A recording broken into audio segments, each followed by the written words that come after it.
あれ、みんなこっち来ちゃったの？はい。はい、ババンババンバンバアビバビバビバババンババンバンバアビバノノババンババンバンバアビバビバビバババンババンバはビバノノ。はい、藤子さんでございますよ。本日もお付き合いよろしくお願いいたします。この番組はお休み前の約1時間、10時5分ぐらいから11時ぐらいまでの間、皆様と楽しい時間を共有して、いい夢見れるライブを目指しておりますので、皆様積極的に参加してくださいませ。で、番組の前半はこのように、にゃんこにチュールを用意しておりますので、猫の姿がそこそこ楽しめると思いますので、猫目的で参加される方は、ぜひ番組の冒頭にスマホを握りしめ、パソコンの画面にかぶりつき、息も止めて瞬きもせず、ご視聴いただくことをお勧めしておりますよ。そして、そのままくたばらないようにご注意くださいませ。ちゃんとチャンネル登録とグッドボタンを押して、スパッチャを投げてからくたばるようにしてくださいね。で、今、私の左側にいるのが、チャトラのマサルくん、右側にいてしまったのがグレーのグーちゃん。画面に収まっておりませんが、三毛猫のたまちゃん、白茶のゆりさん、白黒のくーたくんと、我が家には全部で5匹のかわいい猫ちゃんがおりますよ。で、5匹のかわいい猫ちゃんがいる生活って、どんな感じなのかなっていうのを、ちょっと楽しんでいただけたらいいんじゃないのかなと思いますよ。で、猫のことをもうちょっと詳しく知りたいよと思われる方は、概要欄のところに猫紹介してありますので、そちらを読んでいただけたらいいんじゃないのかなと思いますよ。で、同じく概要欄のところに Amazon のウィッシュリストのリンクが貼ってありますので、そちらからチュールをポチッとご購入いただければ、もふもふの、あったかいベッドをご購入いただければ、我が家に届く便利なシステムとなっておりますので、にゃんこにチュールあげようかな、もふもふのあったかいベッドあげようかなと思われる方は、そんな便利なシステムをご利用いただくことをお勧めしております。なんか先っちょ見えてるけど、ぐーちゃんか。ぐーちゃんの足先だったな。ゆいさん、メッセージが撤回されました。まどかさん、グッドしました。ありがとうございます。まどかさん、今日はこの時間にしてはいつもよりメンタルが落ち着いています。そうなんだね。いつもこの時間はメンタルがやばいのか。ピヨンさん、待機してたぜ。こんばんは。ボンソワ。本日もお付き合いよろしくお願いいたします。で、1日1個、猫に関してのお話もしませんので、これから皆様と一緒に乾杯しようと思いますので、お付き合いよろしくお願いいたします。で、乾杯の時に、ジャスティスって言います。で、なんでジャスティスって言うかっていうと、後ろにいるイルミネーションでピッカピカ光っていなくて、うさ耳をつけていて、左腕が取れている黒い観音様がこの番組のチーママでございまして、名前をたけしと言いますよ。で、たけしの言葉で、乾杯のことをジャスティスって言いますので、一緒に言っていただけると嬉しいです。はーい。では、いきますよ。せーの。ジャスティース。はい、にゃんこたち、ジャスティース。夕飯の残りのカリカリは食べないんだな。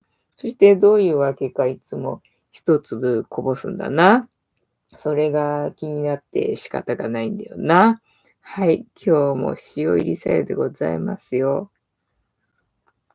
はあ、今日はちょっと塩少なめかな。まあ、これが普通な感じだと思うんだけどね。2つまみぐらい塩入ってっかんな、これでな。はあ、えーっと、ゆいさん、初見です。ありがとうございます。ぴょんさん、ジャスティス。ゆいさん、ウェルカム。てんたまさん、今夜もジャスティス。藤子さん、皆様、こんばんは。ボンソワ。本日もお付き合いよろしくお願いいたします。なんかね、ライブ直前になってからの突然の、豪雨、ゲリラ豪雨っていうのか、豪雨っていうのかよくわかんないけど、すげえ雷と雨でな、なんかすごい、窓に打ちつけるような雨っていうので、にゃんこがちょっと、そわそわしてたけど、今は落ち着いてるけどね。で、雷もすっげえ鳴ってたからさ、雷が鳴るときは私はパソコン落とすんだけどさ、いや、もうライブの時間だからなと思ってね、なんとか、無事でいてくれるのを祈るばかりという感じで、始めた感じでございますよ。皆さんのところはどうでしょうか。雷、雨は降ってるんでしょうか、降ってないんでしょうか。全然なんか今日の夜はね、雨雷の予報はなかったからさ、なんかすっごいびっくりした。びっくりしたっていうか、なんか雷が鳴りそうっていうか、鳴ってるみたいな感じだったんだよね。そしたらすっげえ激しい雨で、窓を打ちつける感じの雨だからさ、うるさくってね、にゃんこがちょっとそわそわしてましたよっていう感じですよ。まどかさん、そうですか。埼玉は天気は変わらず、そうなんだね。じゃあ、ゲリラ豪雨っていうやつかもしんないな。今日は、あれさっきぐーちゃんこっちにいたのに。やっぱり本番になると、ぐーちゃんはあそこに乗るっぽいな。ゆりたんの膝の上タイム来たかな。大丈夫かな今日は。今日は大丈夫かな。てんたまさん、この時期にゲリラ豪雨は珍しいですね。そうそうそう。まるでさ、真夏の夕方かのようにさ、急に雷と雨が来たんでさ、なんか、って感じだったんだよね。ゆいさん、神奈川も降ってないです。あ、そうなんだ。じゃあ、ゲリラ豪雨っていうやつかね。この辺一帯だけ、なんか激しいのかもしれないな。で、今は落ち着いてるからね、良かったよって感じなんだけど、とにかく、まあ、朝降ってなければね、私は毎日洗濯しなきゃならんので、朝晴れててくれれば助かるよっていう感じ。で、あとは何の話だったっけ？今日は何の日だ？今日は何の日だかわかんないけど、今日も、日課だからね、また農協に行ってきたけれどもっていうかさ、まあ、いっか。農協行ってきたけれども、なんか昼ぐらいになっちゃったんでね、今日はね、うだうだしてたっていうか、なんかね、話が上手な人の YouTube を見てたんだよね。それで昼近くなっちゃってさ、まあ昼になると、ね、まあそんなに混まないかもしれないけどさ、なんか人がいるとね、買いにくいからと思ってね、あ、じゃあ今のうちに行っとこうなんて思ってさ、ちょっと普段よりも遅くなったんだけど、ね、で、どうだろう、品揃えあるかしらと思って行ったんだけど、相変わらずな、小松菜と、唐辛子と、冬瓜だったんだけど、結構みんな買ってくんだね。なんかね、昼前だからなのか、たまたまなのかわかんないんだけど、人が結構いたんで、3人ぐらいお客さんいてさ、珍しいっていうかさ、あ、今日は結構いるなっていう感じでね。で、みんなね、で、しかもなんだろう、おばさん方が来ることが多いんだけどさ、なんだろうな、お兄さんっていうのかな。まあ、割と若め、おばさんに比べたら割と若めの、男性がいてね、小松菜をさ、すげえ、買ってたんだよね。だから、そんなにそんなに買ってどうするんだろうな、みたいな感じでね、不思議に思ってたんだよね。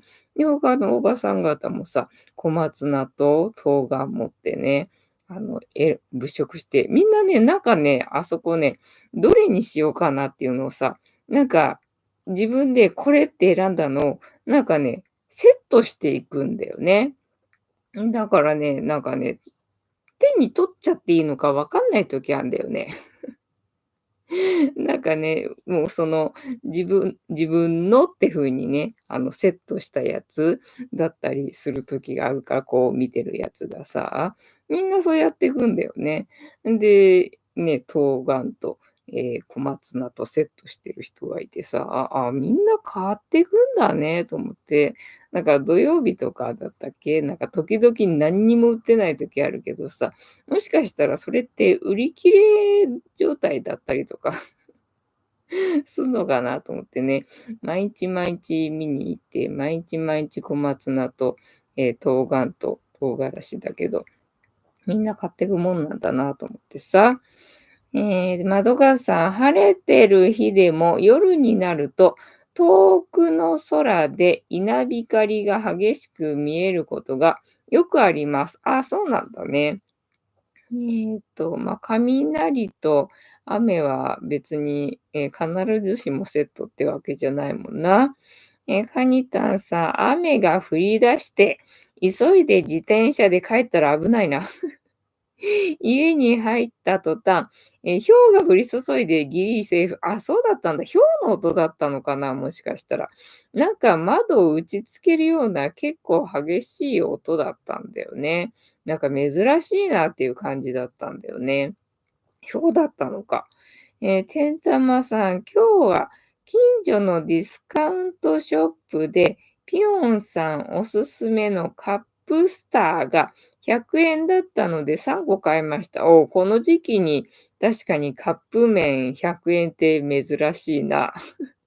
もうカップ麺値上がりしちゃってね、もう100円以上するの当たり前になっちゃったもんね。どんなに安いやつでもね。なんかプライベートブランドのカップ麺でも100円以上するのが当たり前になっちゃったからさ、そういうカップスターだったら一応ブランドもんってことになるよな。それが100円で今時買えるなんてお買い得だったな。てんたまさん、カニタンさん、ニャイスチュール。ニャイスチュールな、ありがとうございます。にゃこチュールだけ舐めてな、夕飯の残りのカリカリは相変わらず残ってて、しかも相変わらず一粒下に落っことしてるよっていう感じな。カニタンさん、ありがとうございます。ピヨンさん、農協バトル、そう、農協バトル状態だったね、今日ね。だからみんなしてこぞって買ってたから、そんな買うもんなのかっていう勢いだったね。ゆいさん、フニータ可愛いですね。ありがとうございます。フニータ可愛いよな。でさ、こう、見えてないけど、このピンクのカゴの中にフニータ収まってんだけどさ、この前朝ね、ちょうど起きた時に、またゆりたんにおしっこされた。えっと、目があったんだよね。朝起きた瞬間にさ。で、フニータと目があって、フニータ可愛いな。フニータ可愛いなと思ったね。っていうね、自画自賛でございますよ。で、農協話しただろ。農協話して、で、あとはね、ポイ活のアプリで、なんか朝ね、今日は卵のレシートを、アップすると、ポイントもらえるよみたいなミッションが出てたから、卵だったらいいかと思ってさ、卵買いに行くかと思ってたのにさ、最近そのミッション出ないし、出ても一瞬で消えるし、みたいな感じでさ。で、今日もね、朝出てて、珍しく今日は朝から出てるなと思って、じゃあまあ買いに行くかと思ったんだけど、一応ね、念のため出る前にさ、そのミッションまだあるかなと思って、見てみたんだけどさ、もうなくなってて、もうひどいよ、最近。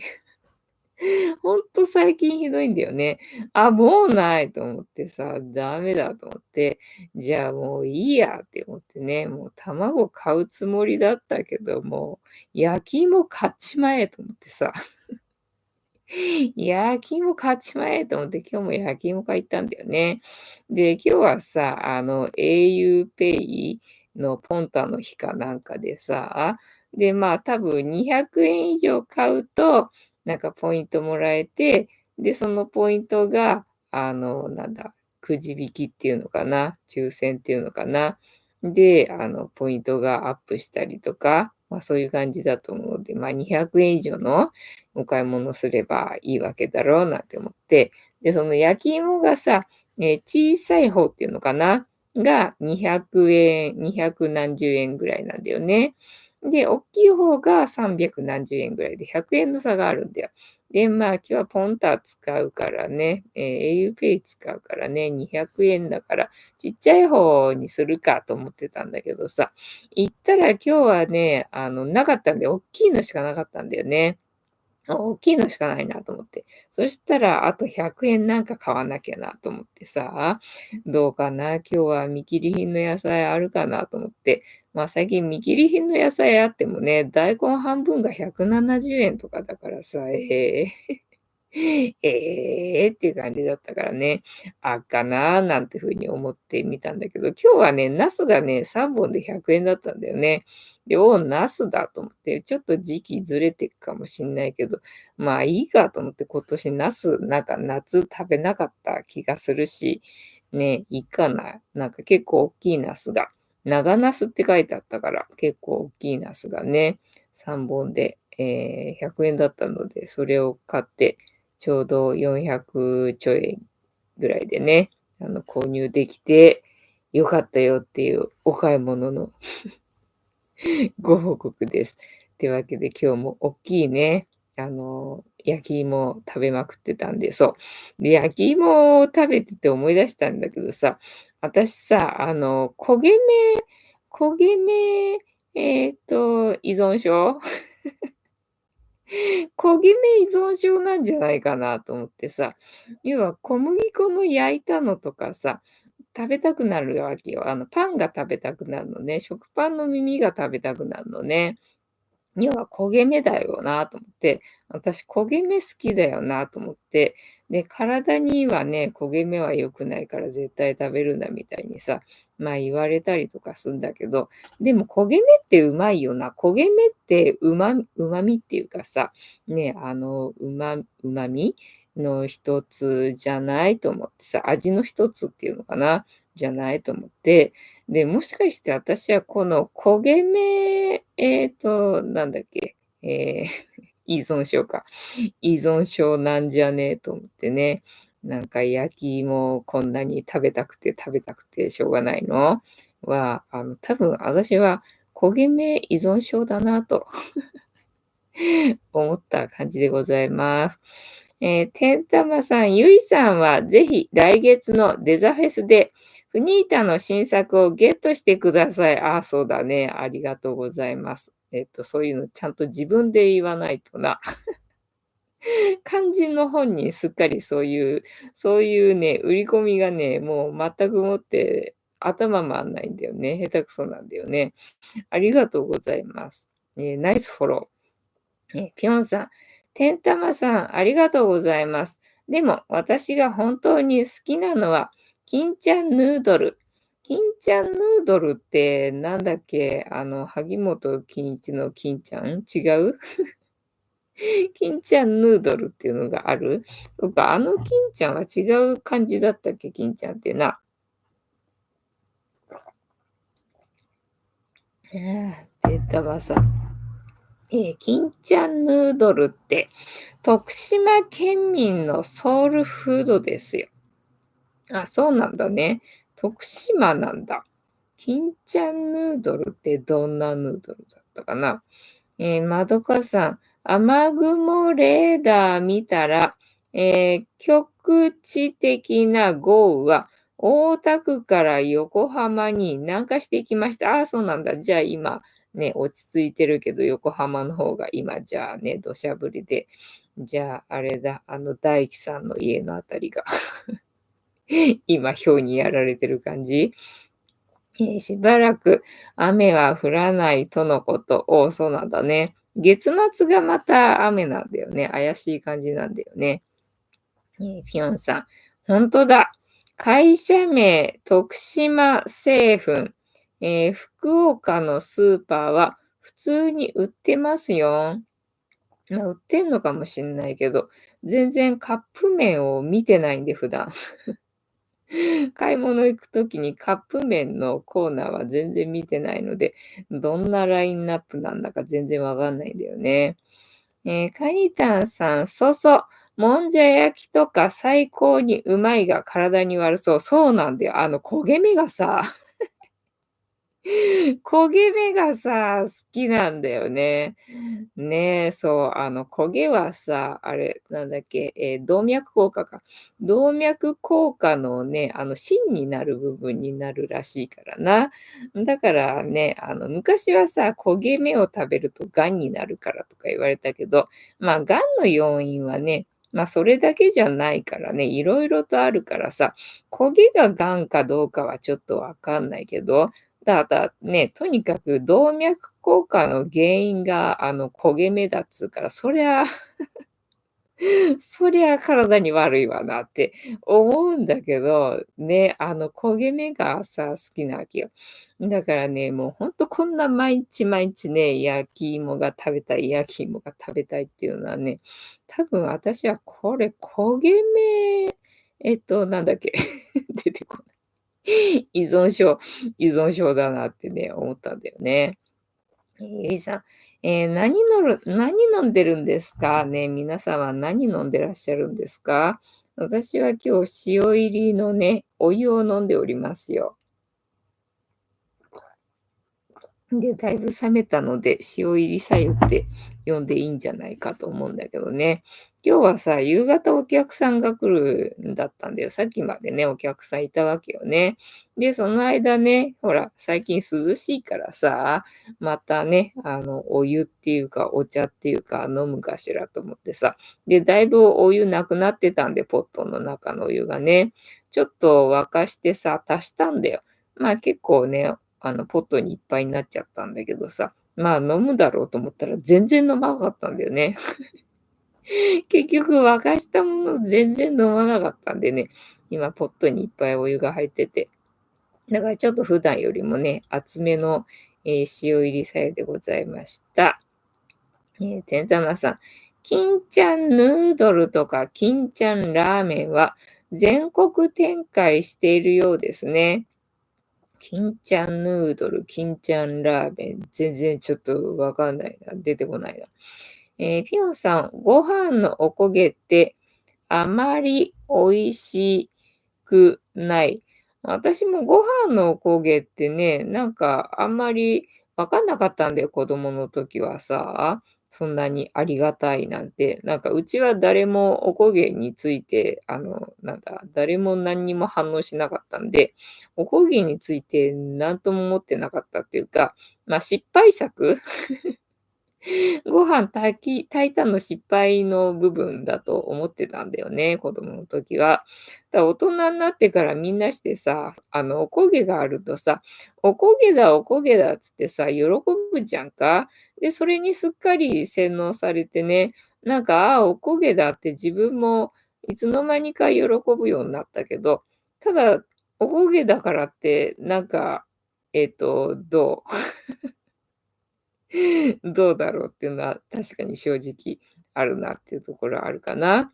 大工さん、藤子さん、皆様こんばんは。ボンソワ。本日もしぶとくやっておりますよ。てんたまさん、飯釜かななんだろう読めないな。メスティンで炊いたご飯のおこげは美味しく感じる派です。あ、そっか、そうかもしれない。うちのご飯のおこげは、水分が多くって、で、茶色い部分がある的な、なんかブヨブヨの茶色い部分がある的な、あとは逆に水分が少なすぎて焦げた時は、ただ硬いだけみたいなところあるからね、干からびたご飯みたいな感じになっちゃう時あるけど、ちょうどいい感じで、あの、ついたおこげは美味しいよな。てんたまさん、大吉さん、こんばんは。てんたまさん、飯盒か。読めなかった。飯盒です。ありがとうございます。北海道さん、藤子さん、皆さん、ジャスティス。ご飯のおこげ、せんべいみたいで大好きな北海道さんです。そうそう、なんかちょうどいい分量で炊けたご飯のおこげは、美味しいと思うな。てんたまさん、北海道さん、こんばんは。で、今日の質問何したんだったっけ？今日の質問、いいえ、そっか、ラジオのね、リクエストでね、曲がかかったことあるかっていう質問だったな、そういえばな。そうそう、リクエストな。私はね、嫁に行ってた時にさ、楽しみが何にも何にもなかったんだけれども、そこのね、地域でしか聞けないラジオがあったわけよね。で、それで、水曜日のね、人はね、面白かったんだよね。で、その毎週水曜日のそのラジオだけを楽しみに生きてた時があってさ、で、そこでね、やっぱりその地域でしか聞けないから、そんなにやっぱりね、リクエストとかね、メッセージとかね、ないっぽい感じだったんだよね。だから結構メッセージとか、送ると読まれることもあったし、で、やっぱりリクエストの曲もね、採用されることが多くって、で、他のラジオでね、リクエスト曲とかしたことないんだよ。それでしかしたことないんでね。ただそこで結構読まれたりとか、リクエスト曲ね、かけてもらえたりとかしたんで、私はありますっていう感じです。ぴょんさん。なるほど。私はまだ本当に美味しいご飯のおこげに出会っていないみたい。なるほどね。北海道さん、天玉さん、毎度。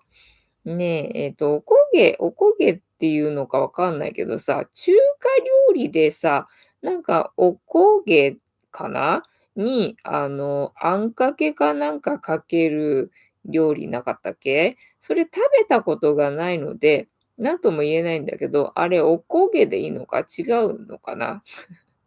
なんかおこげって言われてるものに、なんかあんかけかけてる料理あった気がするなと思って。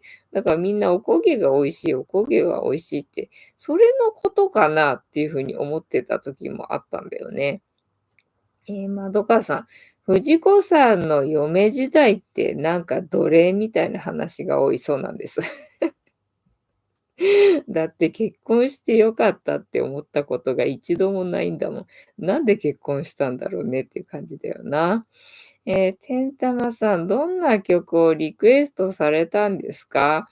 覚えてるのは1個だけでね、なんか他にも採用されたことあるんじゃないのかなと思うんだけど、なんか自分的にはネタでさ、なんだ、タマってなんだっけ、巨人類が初めて木星に着いたよっていう歌、なんか急にそれを思い出してリクエストしたら、笑いながら採用してくれたっていうね、ことがあったんで、それだけは覚えてんだけどね。あと何リクエストしたかちょっと覚えてないんだよね。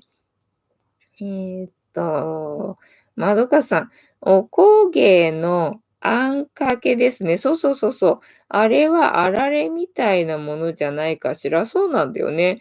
だからさ、あれ、おこげのあんかけって言うけど、あれ、おこげなのかと思って。だからみんなが、おこげ大好きとかさ、なんかおこげっていうのは、もしかしてそれのことと思って。そうするとほら、違うじゃん。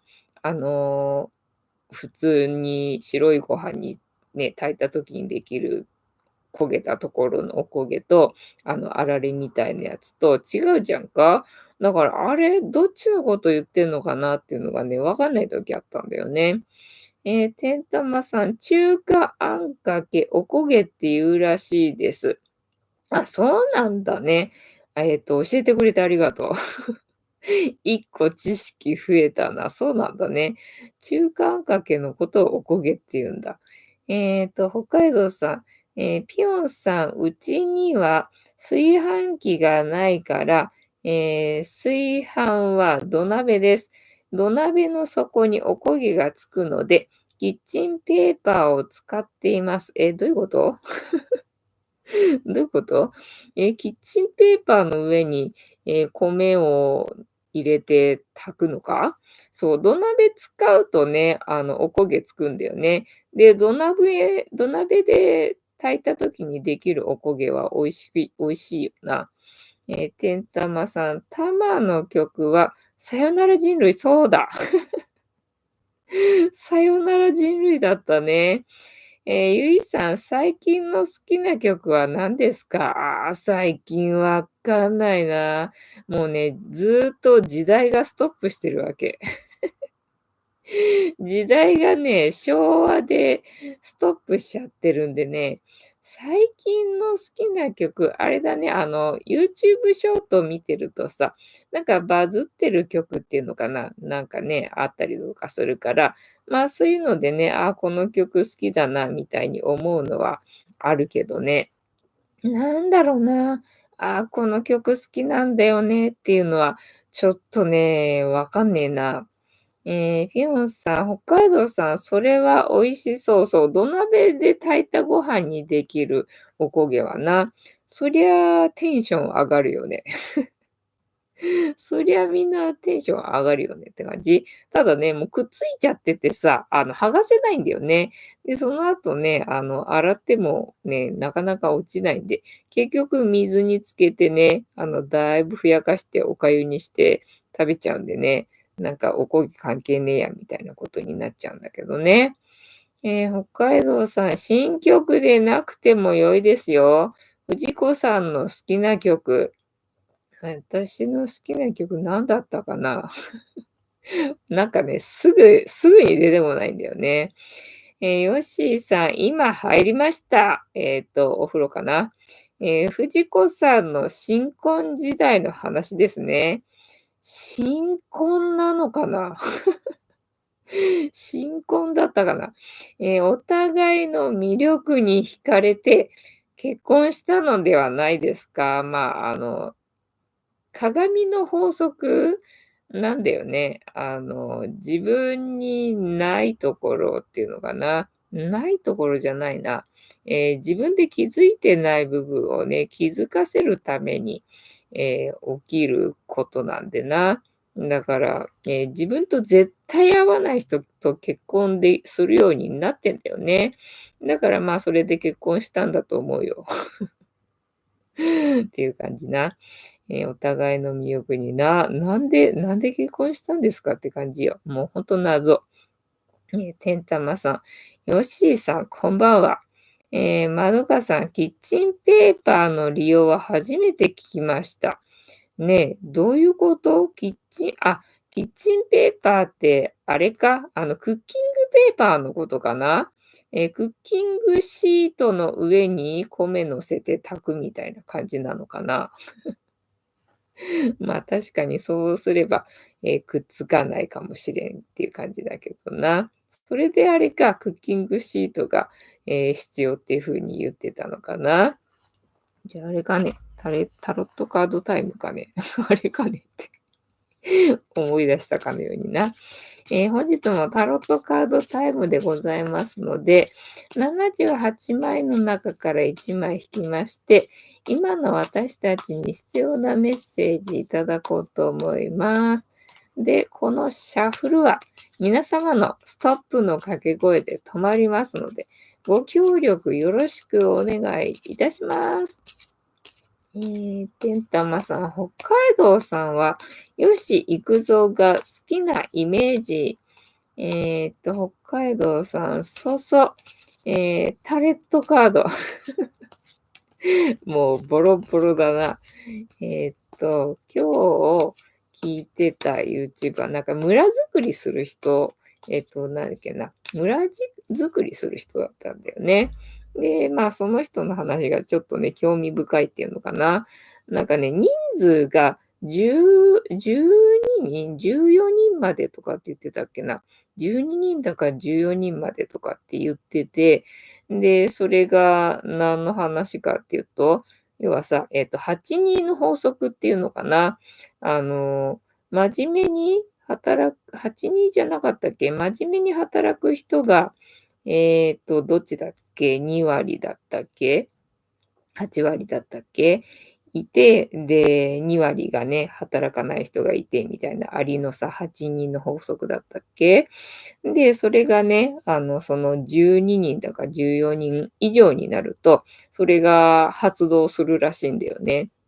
なんかね、人数が、多くなっても少なくなっても結局8人のね、法則でそういう割合になるよっていうのが、なんかどうもね、発動して悪い方に動いてしまうから、なんか14人まで、なんか人数が少なければ少ないほどいいみたいな話をしてて、へえなんて思ってね、なんかへえって思うことがいろいろとあって、面白いなと思って。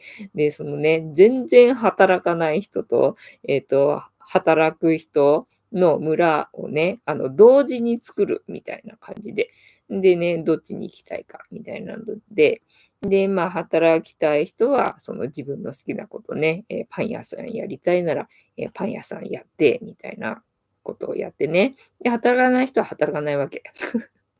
ただ、何にもしないと人間ってね、暇だからなんかしたくなるんでね、じゃあ働こうかみたいな感じで。で、まあ、働いてた人もね、なんかもう疲れたからやめようみたいな感じでね、なんか、行ったり来たりできるからっていうのでね、あ、それいいよな、みたいなね、それは私の理想とする理想とする世界だな、みたいな感じでね、ちょっと聞いてたわけよね。ゆいさん、ストップ。ありがとうございます。大吉さん、はい。ラインデリアストップ。てんたまさん、お。北海道さん、てんたまさん、そうそう、よし行くぞ、大好きです。スイカとか、雪国歌えます。スイカてんたまさん、北海道さんの雪国聞きたいな。動画上げてください。そうだな。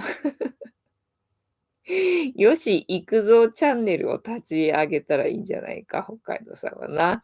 よし、行くぞの歌をとにかく歌いまくるっていうね、チャンネルを上げたらいいんじゃないのか。てんたまさんが泣いて喜ぶ。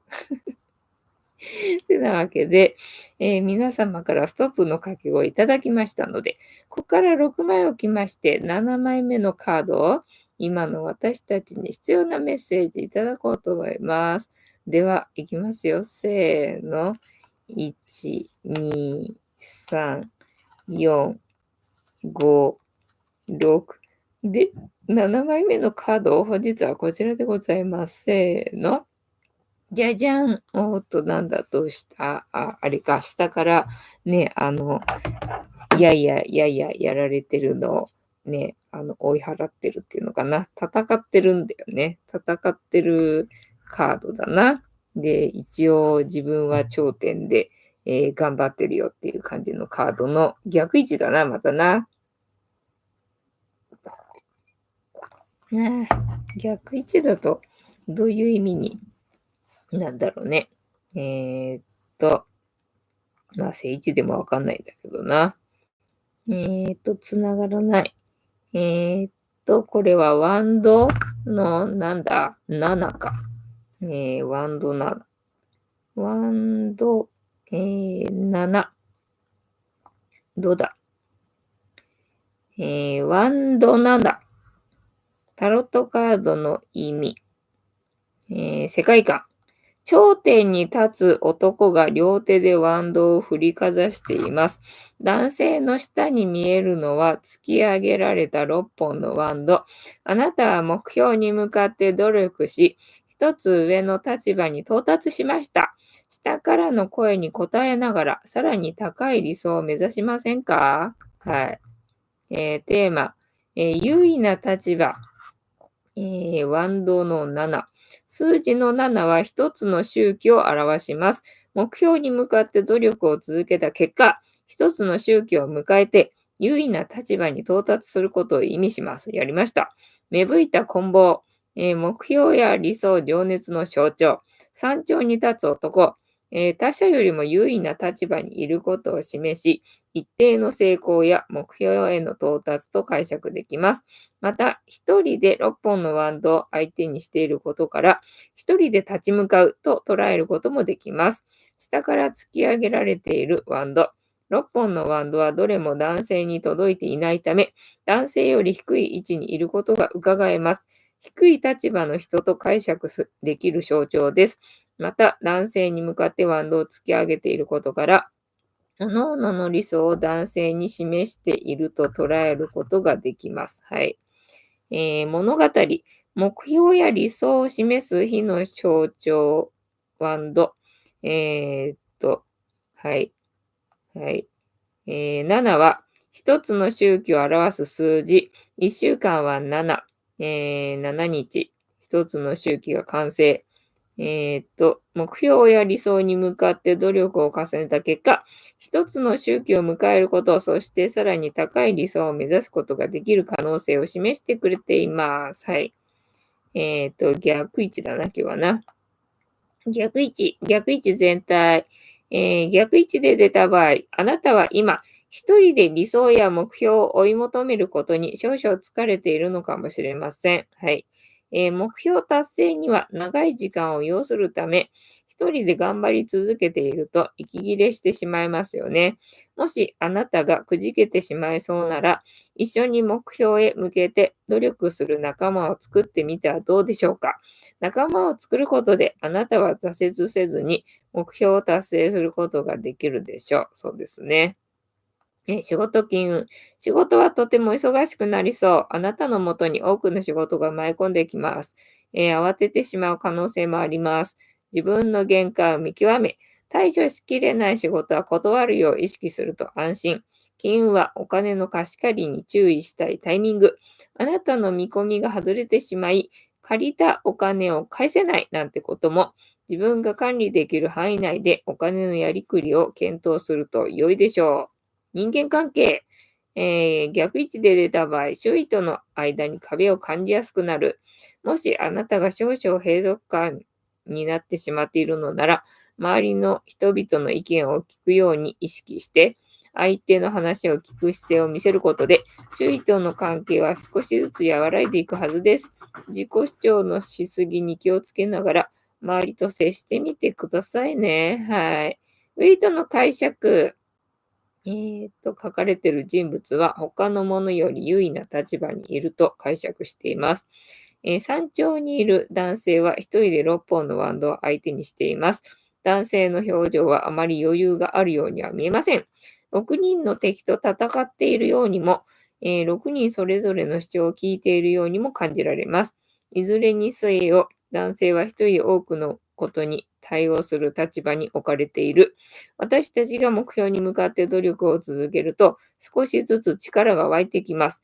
この力を使ってチャンスをつかみ取れば、周囲よりも優位な立場に置かれる機会も増えるでしょう。周囲よりも一歩先に進むということは、見える世界も変わるということ。最初はワンド7の男性のように、下にいる人々に応じることで精一杯かもしれません。しかし、自分の優位な立場を自覚して、上手に立ち回る方法を身につけたとき、さらなる高みへと進む道が見えてきます。努力を続けてきたあなただからこそ、次の目標への可能性を示してくれているのです。で、結局、逆位置は何が言いたかったのかな。一人で、疲れてるってことか。仲間を作ってみてはどうでしょうかっていうのが逆位置のメッセージかな。ってなわけで、本日のタロットカードの意味調べるの回は、なんかね、一人で目標まで到達したかもしれないけど、仲間を作ってみたらどうでしょうかっていうね、メッセージだったんでしょうかね。はい、楽しんでいただけてたら幸いでございます。ぴょんさん、タケノコ取ってる人かと思った。これ。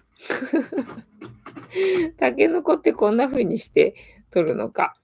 北海道さん、このカードの男の人、一体どんな服を着ているのかな。ね、なんかさ、タロットカードに出てくる人の服ってさ、謎だよね。どうなってんのこれっていう感じの多いよな。ね、どうなってんだろうね、これね。えーっと、てんたまさん、長芋でしょね、長芋、ごぼう、自然薯なんかそんなのに見えるな。カニタンさん、ピヨンさん、ナイス。北海道さん、シャツの裾がズボンになっているね。オールインワンっていうやつなんじゃないの最近流行りの。どうやってトイレするんだろうって感じな。北海道さん、左足に輪っかがついてる。左足に、あ、えっと、靴もバラバラなんだね。違う履物を履いてるんだね。それもなんかきっとメッセージがあるんだろうな。だから必死っていうことを表してんのかもしんないね。必死すぎてそこまで気が回ってないよっていうことなのかもな。えっと、まどかさん、ホリエモンは好きでもないけど、話によると、ある前人未到の山に、測量のために努力して登った人がいるんだって。そしたら山頂に、えー集集権者の木の枝が刺さってたらしい。持ち帰って年代測定したら、平安時代のものだったんだ。へえ、そうなんだ。で、ホリエモンとどう関係があるんだ。ホリエモンがその話を、してたよっていうことで、ホリエモンは全然関係ないのかな。まどかさん、それは興味深い。てんたまさん、エベレスト山頂のジョージ、マロみたい。わかんなくなってきたよ、また。登山な。そう、宗志郎さんの話だと、母親との関係性を良くしたい場合には、海に行くといいと。で、父親との関係性を良くしたいっていうのかな、解消したい時には、まあ、山に行くといいよと。だから、物理的にっていうのかな。本人同士と対等しなくても、その自然界に行くだけでね、問題は自然に解消されていくっていうね、話があって、で、あ、そうなのかと思ってね。まあ、お出かけでさ、別に両親との関係を良くしようとかなんとかっていうことは関係ないんだけど、まあ、海に行ったりとかするとね、なんかその話を思い出すわけよ。海とかさ、山とか行くとね。だから、ああ、今日は私は父親との関係性でなんか解消するべきことがあって、ここに呼ばれてんのかしらとかね、考えてみたりとか、あと海に行ってる時はね、なんかしら私は今、母親との関係性でね、なんか必要なことがあって、で、今海にいるのかしらとかね、なんかそんなことを思いながら海とか山にね、いたりするかな。まどかさん、なんとか竹の話で映画にも、なってるみたいです。ホリエモンはただ話していただけですね。ああ、なるほどね。ホリエモンの話から、その話を知ったってことなんだ。そうなんだね。そうね、ホリエモンは、まあ、特に好きでも嫌いでもないかなっていう感じかね。まあ、なんかね、話によっては面白いなって思うものがあったりとか、まあ、これはちょっと私とは意見が違うなっていうところがあったりとかね、あるかなっていう感じだね。北海道さん、母は海か。若い頃にめちゃくちゃ反抗していたな。ね、なんかそういう思い出とか、なんかね、わだかまりになってるのとかも、まあ母親との関係性のことであれば、海に行けば、自然と解消されるよ、みたいな。で、そうで、今日朝ね、話が上手な人の YouTube 見てたっていうんだけどさ、それが、やっぱりね、自然自然の中にできるだけいればね、勝手に問題って解決されていくよって話でさ、だから宗志郎さんと同じこと言ってんなと思ってさ、聞いてたんだよね。自然の中にできるだけいると、いいよって話で。で、それで、まあ、面白い話っていうのかな、川をさ、ずっと見てたんだって。で、その人がなんかね、厄年男性なんだよね。で、男性で厄年に、なんか、どっか、村っていうのかな、原住民みたいな生活をしてるところに行って、なんか生活してたみたいなんだよね。で、それで、まあ、ほら、電化製品とかないわけじゃんか。だから洗濯はね、川でね、洗濯するらしいんだけど、まあ、とにかくやっぱりね、脱水が大変なんだっていう話をしてて、あ、私と同じだなと思ってさ。私と同じこと言ってるわと思ってね。とにかく脱水が大変だっていう話をしててさ、おおと思ってちょっとね、食いついて聞いてたんだけどさ、で、その川の流れをずっと見てたと。で、川の流れをね、ずーっと見てたら、やっぱりね、葉っぱとかがね、落っこってくるわけよね。で、葉っぱとかいろんなものが流れてくるんで、川の流れがね、いろいろとね、変わるんだと。なんかね、ぐにゃぐにゃにもういろいろとね、もうね、変わるんだけれども、ただそんなにね、激しい流れでね、流れが変わってしまうようなところでも、葉っぱがね、水の下の方で溜まってね、腐ってる部分があると。こんな激しい流れのところでもね、わだかまりっていうのかな、ね、腐ってるところがあるっていうのでね、人間と一緒だなっていうので、とにかく落ち込んだりとかして、そこの沼にはまってしまうと、なかなか浮上してこれなくなるじゃんか。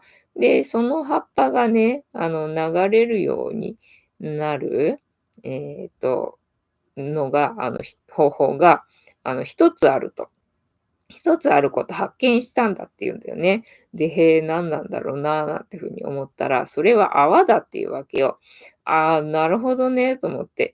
泡も必要なものなんだって思ってさ、なんかあれ、人魚姫かなんかの話だったっけな、子供の時の人魚姫の話をさ、その時思い出したんだけどさ、なんか人魚姫が、人間の男性に恋をしちゃって、だけど人間の男性は、人間の女性と結婚しちゃったから、で、そのね、魔法をかけてもらった、魔法使いとの約束でね、恋が実らなかったら、海の泡になって消えるんだよっていう約束でね、結局恋が実らなかったんで、人魚は泡になってね、海の泡になりましたっていう物語が確かあった気がするよなっていうのでさ、なんで、泡になったんかななんていう風になんか思ってたんだけれども、そっか、泡って必要なんだなってなんか急に思って、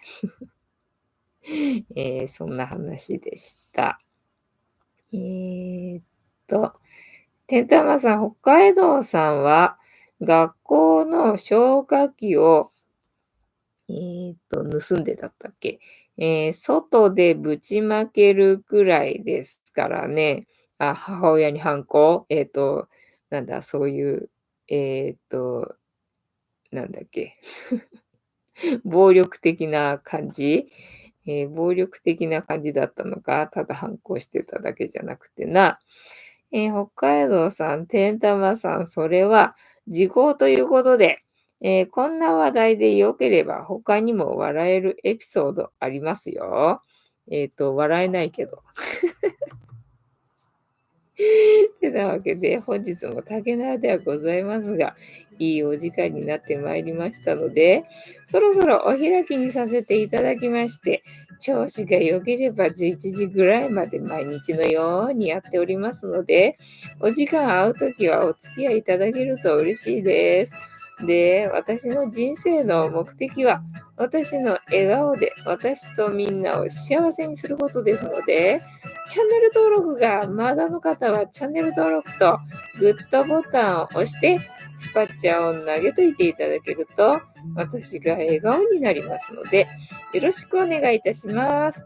あと、ご無理でなければお友達へのシェアもよろしくお願いいたします。猫の姿が物足りなかったよって方はこのチャンネルには猫の動画がいっぱいありますのでそちらを全部見といていただけたらいいんじゃないのかなと思いますよ。てなわけで本日もお付き合いありがとうございました。次回も見てくれるかな？はーい、いいとも。じゃんけんぽい。はい、ではでは、いい夢見てね。おやすみなさい。バイなら。